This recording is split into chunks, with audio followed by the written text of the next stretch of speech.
రాజ్యం అంతం, ఇజ్రాయెల్‌ను స్వాధీనం చేసుకోవడం, అది మొత్తం ఇస్లామిక్ రాజ్యంగా మార్చడం అన్నటువంటిది సుదీర్ఘకాలంగా ముస్లింలకి ఉన్నటువంటి ఒక పెద్ద పోరాట ఆలోచన.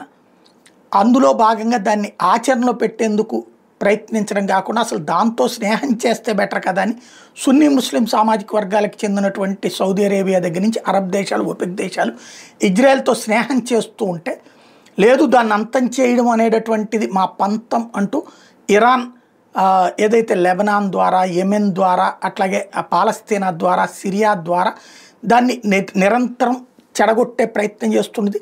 Hezbollah, Houthi, Islamic resistance force, Islamic jihadist force, Hamas తీవ్రవాద సంస్థల ద్వారా అనేక దాడులు చేయించి వాటన్నిటి తట్టుకుని చివరికి ఇప్పుడు వాళ్ళందరినీ అంతం చేస్తూ ఇరాన్కే బుద్ధి చెప్పేటటువంటి దిశలో అడుగులు వేసింది ఇజ్రాయెల్.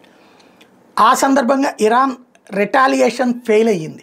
అయితే ఒక 10% సక్సెస్ అయింది. ఆ 10% ఏంటి? హైపర్సోనిక్ మిస్సైల్స్ని ఇజ్రాయెల్ లోపల ఉన్నటువంటి చోట్లకి పేల్చగలిగింది.